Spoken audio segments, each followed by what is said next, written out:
Definitely, it was about early on the lack of investment and tongue in cheek, right? Kind of a prank, kind of a joke, but to bring attention to the area for this, this lack of paying attention and investing in the area. And so the joke was to succeed.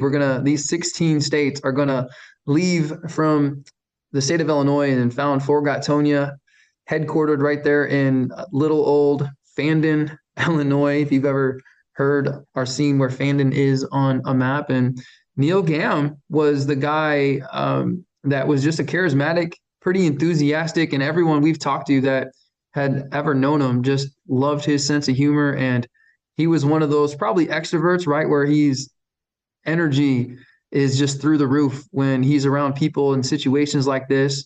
So Neil's having fun with it as he is a theater student out of Western Illinois in a Vietnam vet that's kind of maybe a non-traditional student, but he's dressing up as the governor of Forgottonia and taking pictures of all the sort of Rust Belt kind of images, whether it's a broken down house or a battered barn. What was his name again? His Neil? name his name is Neil Gam, Neal, and I believe it's Gam. I cannot remember off the top of my head if there is a double M We'll look him up. for Yeah. Neil's name. But for a lot of people, Forgottonia is a lovely term to describe the region, and it is probably best demonstrated for a recent bar, although it's been a couple years open, but there's a brewery in Macomb called Forgottonia that has all kinds of memorabilia for Neil Gam that's posted and some of the just great imagery from around this region. And so some folks have reclaimed the term to mean something more positive, right? So we use that as a starting point for my students. I just want them to learn more about this very unique cultural and historic area, right? That they live in. Do an exercise with teenagers around here and ask them how many people have plans to stay in this community and to invest in this community. And I do that every year. And in fact, this first year I think I've done where I've had every single student indicate strong desires to exit the town, exit the region, right? So that's kind of what for us studying local history in this collective 16 county region is really about.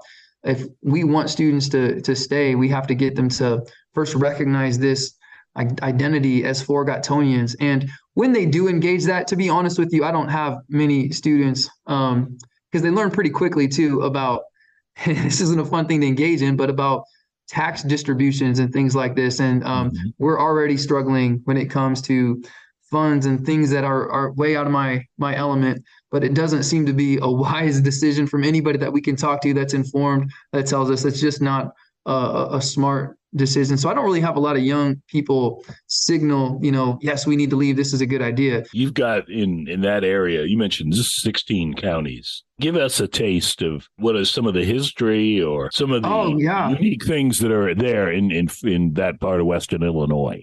Well, one of my more recent favorite ones is, as many teachers have traditionally taught about New Philadelphia, but are you familiar with that story out of Pike County? The Black What's community. that? Black community. Yeah, right? and I got to say this too, Steve. It was really cool. We just finished being invited to the press conference today, just a little bit ago. New Philadelphia was formally handing over their land, which has been pretty much protected for the last few decades by an association called the New Philadelphia Association, trying to harbor this history of a guy named Free Frank McWhorter, who is the first African American that was free to start a town. And this is before the Civil War. And this is such a unique story. And it happened here in Western Illinois. Pike County is part of one of these 16 counties. A town that was not far from slave state Missouri was a multiracial town started by an African-American guy who worked hard enough and was able to save enough to purchase his own freedom, his wife's freedom, and I think about 16 people in total, and started this multiracial town that after the Civil War around the late 1800s, the town was bypassed by the railroad and turned into a ghost town. But just today, they had this official press conference. A lot of Free Frank McWhorter's descendants were there. I mean, there's some sixth generation descendants of this town that were there. There were some radio folks from Chicago were there reporting on the event. And we just kind of zoomed in, and me and some students that we've been talking about in class observed it. It wasn't the most entertaining thing for teens to watch, but they knew they were observing history as the association was officially signing over the land to the national park. So some legislation has been in place for a while, is that is now going to become a national park. That is really cool. That happened right here in Western Illinois. So we talk about this guy, Free Frank McWhorter, who really deserves to be up there with folks like, a Harriet Tubman or Sojourner Truth, or even I'd say a Frederick Douglass. His contribution to history has just been so diminished.